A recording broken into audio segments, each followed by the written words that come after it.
여전도에 11분이 나와서 특송을 하니까 그것만 해도 그냥 은혜가 아닌가 싶습니다.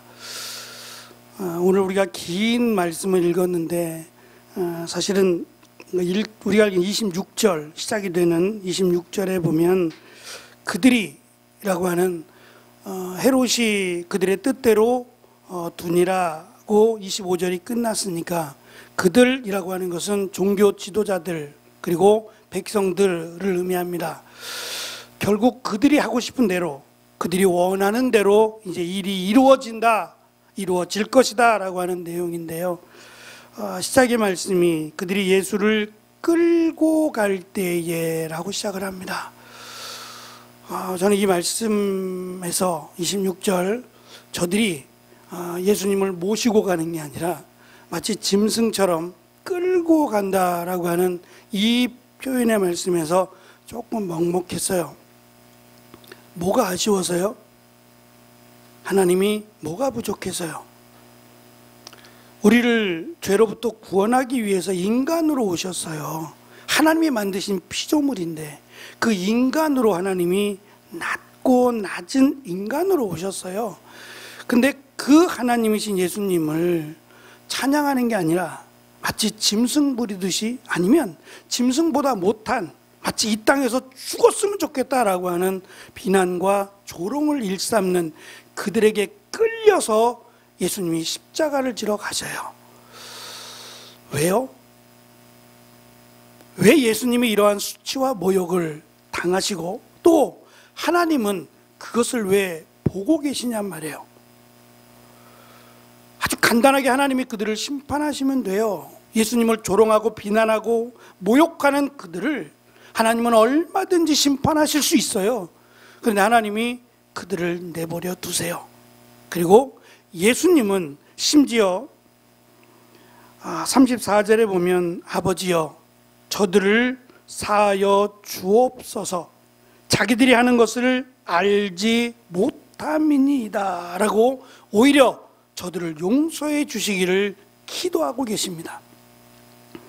오늘 말씀은 이 누가가 의도적으로 이 내용을 기록을 합니다. 왜 이 말씀을 드리냐면 보통 공관복음이라고 말을 하는데요. 공관이라는 말은 같은 관점으로 본다는 거예요. 그래서 마태, 마가, 누가 이 세 개의 복음을 공관복음이라고 불러요. 그리고 사복음, 복음이라는 말이 들어가니까 사복음서가 마태, 마가, 누가, 요한복음까지를 사복음서라고 불러요.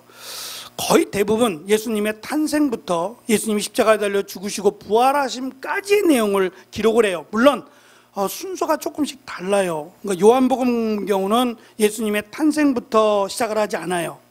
그러니까 특별한 목적을 가지고 기록한다는 얘기예요. 다만 그 기록하는 목적은 다 똑같아요. 우리를 죄로부터 구원하기 위하여 하나님이신 예수님이 인간으로 오셨다. 그분이 메시아다 라고 하는 것이 기록 목적입니다. 그런데 이 마태, 마가 또는 요한복음에 있는 내용에 기록된 것을 누가가 빼요. 의도적으로 그 내용들을 기록하지 않는다는 거예요. 예를 들면 예수님께서 채찍질을 당하고 가시면류관을 쓰시는 내용이 없어요. 그 내용을 기록하지 않습니다. 또 골고다라고 하는 이름이 안 나오고 해석하면 그 이름을 골고다라고 하는 이름을 번역하면 해골이 되는데 우리 성경은 해골이라고 기록을 했어요. 이유가 있겠죠. 골고다라고 하는 이름을 쓰지 않고 해골이라고 이름을 쓰고요.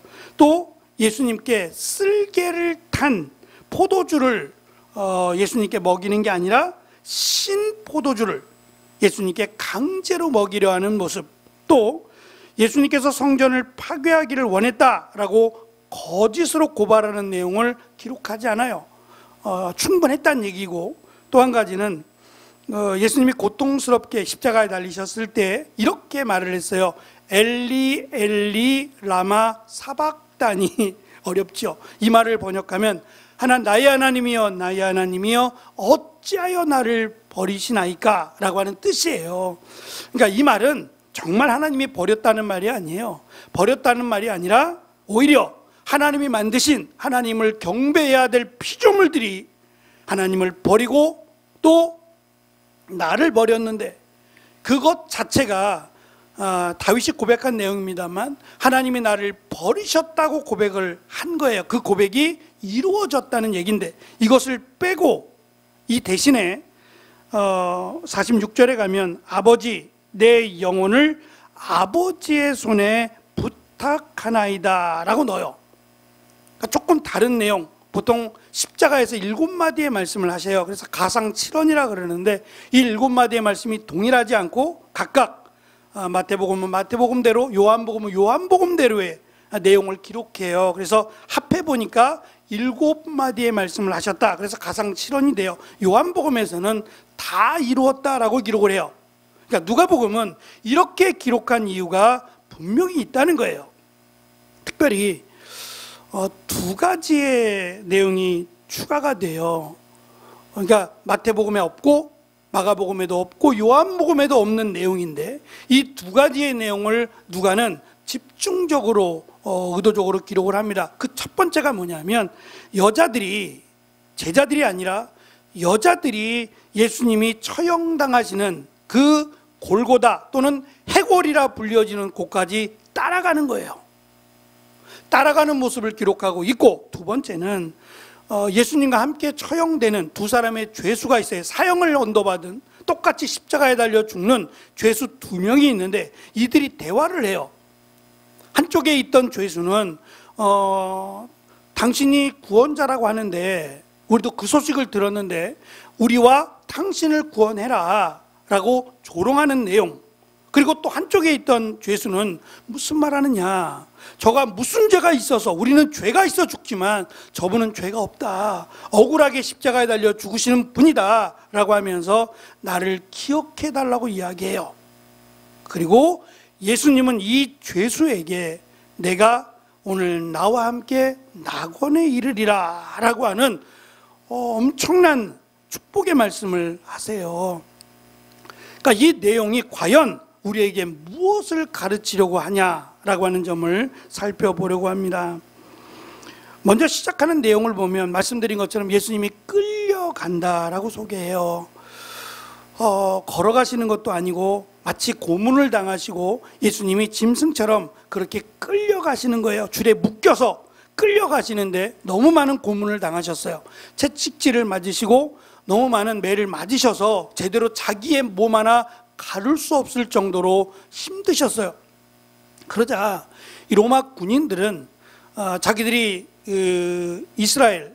이스라엘을 정복하고 다스리면서 그들에게 어느 정도의 자유를 줘요. 하지만 특별한 경우, 예를 들면 짐을 아무에게나 이 짐을 좀 옮겨라 그러면 몇 킬로까지, 약 3km까지는 옮겨야 되는 그런 권한을 그들이 갖고 있었어요. 그래서 아무나 붙잡고 길 가던 사람, 좀 힘쓰게 생긴 사람이겠지요. 남자를 붙잡고 그 남자에게 예수님이 지금 지고 가는, 그러니까 십자가라고 하는 것이 가로로 된 것이 하나 있고 세로로 된 나무가 하나 있어요. 가로로 된 나무는 좀 짧고 길게, 세로로 된 나무는 조금 더 길 거예요. 바닥에다가 박아야 되니까 조금 더 길 텐데, 이 가로로 된 기둥을 죄수가 짊어지고 갔대요. 자기가 십자가에 달릴 그 나무, 그러니까 세로로 된 나무가 아니라 가로로 된 나무 하나는 본인이 짊어지고 가야 했대요. 그런데 그것조차도 예수님은 짊어지고 가실 수가 없는 몸이었어요. 자꾸 넘어지고 쓰러지니까 이러다는 안 되겠다, 제 시간에 못 가겠다고 생각했는지 그 나무 기둥, 가로로 된 나무 기둥을 이 구레뇨라고 하는 지금의 그 리비아라고 하는데요, 이름이 구레뇨가 아니라 지역이에요. 나라 이름이 구레뇨인데 이 구레뇨에 살던 사람 이름은 시몬이에요. 유대인 이름인데 이 시몬이라고 하는 사람을 붙잡아서 네가 지고 가. 그러니까 이 사람은 길을 가다가 그냥 잡힌 거예요. 잡혀서 골고다 또는 해골이라는 곳까지 네가 대신 지고 가 라고 해서 예수님 뒤를 따라서 이 나무 기둥을 치고 예수님을 따랐던 거예요. 어찌 보면 참 재수없네 라고 생각할 수 있잖아요. 길 가던 사람을 붙잡아 가서 야 네가 해, 그리고서는 억지로 로마 군인이 십자가, 예수님이 지던 그 십자가의 나무 기둥을 억지로 짊어지고 예수님을 따라가는 거예요. 기쁘겠어요? 원망스럽겠어요? 예? 십자가의 기둥을 지는 것 자체가 이건 죄수들, 특별히 공개 처형이란 말이에요. 많은 사람들이 보는 앞에서 이 사람의 죄를 고발하고 마치 너희들이 이러한 죄를 지면 이러한 형벌을 당할 거야 라고 하는 끔찍한, 가장 잔인하고 끔찍했던 형벌이 십자가형이었다 그래요. 산 사람을 매달아 죽게 만드는 거거든요. 그러니까 이러한 끔찍한 죄를 지은 사람에게 해당되는 이 징계에 해당되는 나무 기둥을 지나가던 사람에게 네가 지고 가 라고 했으니 이것을 지고 가는 사람은 죄도 없는데 말이에요. 죄도 없는데 과연 이 사람이, 이 구레뇨 출신의 시몬이 예수님을 믿었을까? 예수님을 따라다니던, 예수님을 따르던 여인들의 무리에 있었던 사람일까? 저는 아니었을 것 같아요. 예수님을 믿어서 제가 할게요, 제가 그 기둥을 지겠습니다 라고 한 게 아니라 억지로라고 하는 표현을 썼으니까 그는 길 가다가 그냥 잡혀서 예수님 대신 이 기둥을 지고 가는 사람이 되어버리고 말았어요. 그런데 놀라운 일이 있어요. 마가복음 1장, 마가복음 15장 21절에는 이런 내용이 있습니다. 마침 알렉산더와 루포의 아버지인 구레네 사람 시몬이 시골로부터 와서 지나가는데 그들이 그를 억지로 같이 가게 하여 예수의 십자가를 지우고 라고 소개해요. 누구라고요? 루포의 아버지예요. 루포의 아버지인데 구레네 사람 시몬이래요. 그를 억지로, 길 가던 사람 잡아서 억지로 예수님의 그 나무 기둥, 가로로 된 나무 기둥의 십자가를 지고 가게 했다는 거예요. 이게 전부예요. 마태복음, 마가복음이나 마태복음이나 누가복음에 기록된 구레네 시몬에 대한 정보가 전부예요. 그런데 사도행전 11장 20절에 가면 이러한 내용이 등장을 해요. 안디옥 교회에 선지자들과 교사들이 있으니 곧 바나바와 니게르라는 시므온과 구레네 사람 루기오와. 루기오가 누군지 모르겠어요. 그러나 구레네 사람이 지금 안디옥 교회에서 복음을 전하는 선교사와 교사가 됐대요. 또 놀라운 것은 로마서 끝에 가면 사도 바울이 로마서 16장 13절에 이렇게 기록을 해요. 주 안에서 택하심을 입은 루포와 그의 어머니에게 문안하라. 그의 어머니는 곧 내 어머니니라. 루포가 누구라고요? 동일한 이름이 흔한 이름은 아니니까, 동일한 이름이 아니라면 루포는 시몬의 아들이에요. 지금 구레네 시몬은 예수님을 믿어서 제가 나무 기둥을 지고 갈게요 라고 한 게 아니라 잡혔어요. 그냥 길 가다가 어떻게 생각하면 우리식으로 보면 재수없게 걸려서 예수님의 그 나무 기둥을 지고 골고다까지 지금 갔단 말이에요. 그게 전부인데 그 예수님의 십자가를 지고 간 그 구레네 시몬이 어쨌든 예수님을 믿게 되더라는 거예요. 십자가를 지신 예수님을 믿고 그가 제자가 되었고 그의 아들인 루포가 주의 택하심을 입은, 그래서 그의 어머니는 바울이 내 어머니와 같다라고 설명할 만큼 헌신자가 되었고 믿음의 사람이 되었어요. 그렇게 보면 재수가 없는 게 아니라 은혜를 받은 거예요. 억지로 나무 기둥을 짊어 메고 예수님을 따랐는데 그것이 예수님을 메시아로 믿게 되는, 누구는 예수님을 죽이기 위해서 결함이 돼 있고 예수님을 조롱하고 비난하고 예수님이 죄인이다라고 손가락질하는 반면 예수님의 그 십자가의 나무를 지고 간 구레네 사람 시몬은 오히려 그 십자가에 달린 예수님을 메시아로 믿게 되는. 그래서 참 하나님의 역사하심은 누구는 예수님을 죽이려고 혈안이 되어 있고 예수님의 죽인 그 피를 우리에게 돌리라고 말하는 반면, 또 어떤 사람은 예수님이 십자가 달린 예수님을 바라보면서 예수님을 믿게 되는, 마치 마지막 정말 얼마 남지 않은 이 땅의 삶 속에서 예수님을 메시아로 믿음으로 나와 함께 낙원에 이르리라 라고 하는 축복을 받은 사람도 있다는 거예요. 이 땅에서 보통 요즘은 80이라고 하니까 80년 이상을 이 땅에 살았어요. 그리고 언젠가는 우리는 이 땅을 떠나야만 합니다. 싫든 좋든 가야 돼요. 그건 어쩔 수 없어요. 누구에게나 해당되는 거예요. 누구는 좀 빨리 가고 누구는 좀 늦게 가는 차이만 있을 뿐이지, 누구든지 이 땅에 태어난 모든 사람은 한 번은 반드시 죽게 되어 있어요. 그건 피할 수 없는 인간의 숙명과 같은 거죠. 그런데 문제는 그것이 끝이 아니라는 거예요. 이 땅에서 죽으면 끝, 그게 아니라 영원한 심판과 영원한 구원이 우리를 기다리고 있다는 거예요. 이것을 아는 자가 지혜로운 자고 이것을 모르는 자는 가장 어리석은 자라고 성경은 우리에게 가르쳐줘요. 요즘 말도 안 되는 드라마나 영화들이 있어요. 그게 뭐냐면 회귀예요. 회귀. 무슨 말이냐면 죽었는데 살아난 거예요.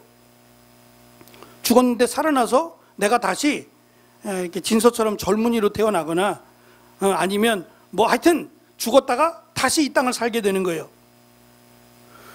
저는 무섭다는 생각이 들었어요. 만약에 그렇다면, 그것이 보장된다면 이 땅에 억울하게 정말 피할 길이 없는 사람은 죽어버리면 되잖아요. 죽어버리고 다시 태어나면 되잖아요. 다른 사람으로 태어나거나. 그러면 내가 이 땅에서 짊어져야 될 삶의 무게를 버릴 수 있잖아요. 굳이 아둥바둥 걸어가면서 살아가야 될 이유가 있나요? 그게 더 쉬운 방법일 텐데. 그래서 저는 무서운 생각이라고 생각해서 없어요. 절대 그런 일은 일어나지 않습니다. 죽으면 끝이라고 성경은 말씀하고 있어요. 혹시 이 가운데 다시 태어나신 분 있나요? 제가 하는 말이 거짓일 경우가 생기는데, 저는 성경의 말씀을 믿으니까 그런 일은 있을 수 없어요. 무슨 얘기냐면 죽으면 끝이요, 이후에는 심판이 있다는 얘기예요. 근데 이 심판이 내가 이 땅에서 정말 땀 흘려 수고하고 열심히 살아서 결정되기도 하겠지만, 어찌 보면 오늘 말씀 가운데 너무도 쉽게 마치 그 예수님이 짊어지는 나무 기둥 하나 짊어지고 가다 구원받은 사람, 예수님을 따라다니던 여인이 구원받거나, 또는 십자가에 같이 달려있으면서 한마디, 나를 기억해 주세요. 당신은 하나님의 아들 메시아인데 우리는 정당하게 죽지만 당신은 억울하게 죽는 거 제가 압니다. 저를 기억해 주세요라고 하는 그 한마디의 고백으로 하나님의 나라에 들어가는 축복을 받는, 어찌 보면 너무 허무해 보이잖아요. 그런데 하나님의 은혜가 어쩌면 너무도 쉽게 우리에겐 열려 있다는 거예요. 너무도 쉽게 예수님을 메시아로 믿기만 하면, 비록 내가 부족해요. 그래서 마치 십자가에 달려 죽을 만큼의 무서운 죄를 지었다고 할지라도, 그래서 세상에서는 마땅히 심판받는다고 할지라도, 그가 정말 예수님을 메시아로 믿는다면, 물론 이후의 삶은 달라지겠죠. 예수님을 메시아로 믿는다면 그는 세상은 용서하지 못할지라도 그는 구원받게 되는 하나님의 자녀가 된다고 하는 놀라운 사실을 오늘 말씀 가운데 우리에게 지금 강조하고 있는 겁니다. 그래서 세 분류의 사람들은 예수님을 죽이기 위해서 혈안이 되어 있는 모습을 보게 돼요. 관리들과 방백들은 우리도 구원해라, 그리고 당신 자신도 구원해라, 당신이 구원자라고 말했으니까 십자가에 달리지 말고 당신을 구원해라 라고 조롱하며 모욕을 합니다. 군인들은 신포도주를 예수님에게 먹이며 이것이 마치 예수님이 지금 당하는 고통을 잊어버릴 만큼의 고통을 감해주는 그러한 역할을 한다고 하지만, 사실은 신포도주를 먹이면서 조롱하고 싶은 거예요. 그리고 예수님의 옷자락을 잘라서 제비 뽑기를 하는 거예요. 제비 옷자락을 이렇게 잘라놓고 그 옷자락을 가지고 어떠한 장난을 쳤는지 모르지만 제비 뽑기를 하면서 예수님을 조롱하고 있고, 마지막 죄수 한 명은 나도 죄를 져서 죽지만 당신도 죄를 졌다. 그러니 당신이 정말 구원자라면 나도 구원해봐라. 그리고 당신도 구원해라. 라는 식의 동일한 조롱을 하고 있어요. 예수님이 능력이 없어서 십자가에 달리신 게 아닙니다. 제가 26절에서 가슴이 먹먹했다고 말씀을 드렸어요. 예수님이 힘이 없어서 능력이 사라져버려서 지금 어쩔 수 없이 십자가를 지시는 게 아니에요. 우리의 죄를 대신하여 십자가에 달려 죽기 위해서 오신 겁니다. 그래서 처음부터 예수님은 죽기 위해 오신 거예요. 사탄이 예수님을 3번 유혹하죠. 그 유혹의 결정은 예수님은 왕인데, 예수님은 하나님인데 왜 비천한 인간들을 위해서 죽으려고 하십니까? 인간들에게 찬송받으시고 영광받으시고 예수님 마음대로 하세요. 하나님이신 예수님이 인간을 마음대로 데리고 노세요, 이 말이었어요. 그렇게 하셔도 될 만한 하나님 아니세요? 하나님 마음대로 하신다고 해서 누가 불평하겠으며 누가 원망하겠고 누가 거역하겠느냐 말이에요. 하나님이신데, 전지전능한 하나님이신데 하나님 마음대로 한다고 해서 누가 원망할 수 있겠냐 말이에요. 그런데 그 하나님이 우리가 마땅히 죽을 수밖에 없고 이대로 가면 다 지옥 가야 돼요. 다 지옥 가야 되는 그들에게, 우리에게 구원의 은혜를 내리신 것이 하나님이 인간으로 오시겠다는 거였어요. 그리고 우리의 죄를 대신해서 십자가에 달려 죽으심으로 그 거룩한 피를 믿는 자는 구원을 주시겠대요. 어찌 보면 제가 드린 이 말씀만 믿으면 너무 쉬운 거예요. 구원이 이렇게 쉬워요? 하나님의 나라에 들어가는 것이 이렇게 쉬운가요? 예수님을 메시아로만 믿기만 하면, 예수님이 왜 오셨고 예수님이 누구신지를 알고 믿으면 구원을 받아요. 어찌 보면 제가 우리 교회에 와서, 그리고 제가 사역을 마칠 때까지 똑같은 얘기할 거예요. 그렇지 않을까요? 제가 무슨 얘기하겠어요? 여기 서서 어떻게 하면 구원받는지, 구원의 은혜가 뭔지를 설교하지 않을까요? 도대체 이 설교를 얼마나 많이 해야 되는 거예요? 몇십 년을 해야 믿는 겁니까? 제가 그 생각이 들었어요. 저는 끊임없이 이 설교를 해야 될 것이고, 여러분은 끊임없이 그 설교를 들으면서 감사하고 찬양하고 때로는 찔림을 받고, 정말 내가 예수님을 믿고 있는가? 나름대로 고민을 하게 될 겁니다.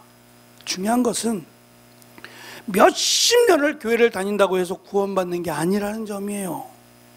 그리고 잠깐이지만, 정말 순간이지만 십자가에 달려 죽기 바로 전에 예수님이 메시아심을 믿고 나를 기억해 주소서라고 하는 그 고백으로 그는 낙원이라고 하는 하나님의 나라에 들어간다는 거예요. 그렇다고 우리가 죄수처럼 살다는 말이 아니에요. 내 마음대로 마음껏 살다가 죽기 바로 전에, 죽기 한 5분 전에 예수님, 저는 예수님을 메시아로 믿습니다, 저를 구원해 주세요, 이렇게 말하라고 하는 게, 그렇게 한다고 해서 구원받는다는 보장도 없고요. 그는 예수님을 늦게 만났고 예수님을 늦게 믿은 거예요. 그래도 늦게 믿었고 늦게 고백을 함으로 구원을 받을 수 있었다는 게 은혜죠. 좀 미리 예수님을 믿고 미리 예수님 말씀대로 살아가면 더 좋겠죠. 하나님의 영광을 위해서 내 삶을 드린다면 이건 말할 수 없이 더 은혜로운 삶이 되겠죠. 이 땅을 떠나서 하나님의 나라에 들어갔을 때 우리에게 허락하신 이 땅의 삶을 뒤돌아보면, 열심히 수고롭게 땀 흘려 일하고 왔다, 그 말보다는 내가 하나님의 영광을 위해서, 영혼 구원을 위해서 힘쓰다 왔다, 이것이 훨씬 귀하지 않겠느냐 말이에요. 열심히 수고의 땀을 흘리며 살아야 됩니다. 이 무더운 날씨에도 우리에게 맡겨준 일 감당하며 살아야 돼요. 하지만 그것 때문에 구원을 받지 않는다는 점도 우리는 기억을 해야 됩니다. 그래서 비록 구레네 시몬이라고 소개하는 그가 누군지 알 수 없지만, 그가 어쩔 수 없이 붙잡혀서 예수님이 지고 가는 그 십자가의 기둥을 지고 힘들게 골고다에 올라갔지만, 그리고 십자가에 달린 예수님을 바라보며 그가 죄인이 아니라 그가 하나님이시요 메시아라고 하는 사실을 그가 고백했기 했을 것으로 믿고, 그의 아들 루포가 귀한 믿음의 헌신자가 되었고 그의 어머니를 기억하라는 사도 바울의 이 간절한 고백을 참고해 볼 때 십자가에 달린 예수님을 보고 메시아로 믿은 구레네 시몬도 있고, 그리고 다른 제자들은 다 도망갔지만 이 여인들은 끝까지 예수님을 따라갔어요. 물론 그들의 모습은 예수님이 너무 안타까워서, 고통당하는 모습이 너무 안타깝고 십자가에 달려 죽으시는 그 모습이 너무 안타까워서 울었어요. 그때 예수님은 이 여인들에게 그렇게 말씀하셨어요. 울지 말라고, 울지 마라. 그리고 오히려 너희와 너희 자녀를 위해서 울라고 말씀하셨어요. 어찌 보면 이 여인들은 예수님이 부활하실 것을 믿지 못했어요. 요한복음에 보면 부활하신 예수님을 만났을 때 화들짝 놀랐어요. 왜 놀랐는가? 예수님이 새벽에 부활한다는 걸 몰라서 그런 게 아니라 부활할 것을 믿지 못했기 때문에 그랬어요. 그래서 예수님이 부활했다고 말씀했는데도 불구하고 동산지기인 줄 알고 어딨냐고, 예수님의 시신이 어딨냐고 그 시신을 찾아가겠노라고 말하고 있는, 어찌 보면 우스꽝스러운 모습을 요한복음은 기록을 합니다. 여인들은 예수님 부활할 것을 아직 믿지 못했어요. 그럼에도 불구하고 예수님을 따라가고 있는 여인들을 누가는 마치 초점을 맞춰서 여인들을 기록을 합니다. 적어도 내가 믿음이 부족해도, 아직은 내가 그만한 믿음이 없어도 그래도 꾸준히 예수님을 따라가고 있는 이 여인들을 누가는 칭찬하고 싶었던 거예요. 그리고 누구도 기대하지 않았던 한 사람, 죄수, 이름도 밝히지 않지요. 이 죄수가 구원받을 줄이야 누가 상상이나 했겠냔 말이에요. 그런데 그렇게도 은혜를 주시는 하나님을 기록함으로 어찌 보면 너무 쉽다. 정말 예수님을 메시아로 믿기만 하면 우리의 죄를 대신해서 십자가에 달리신 그분이 죄수가 아니라 하나님이시고 그 거룩한 피를 흘리셔서 우리를 구원하신 분이다 라고 믿기만 하면 구원을 받는다는 거예요.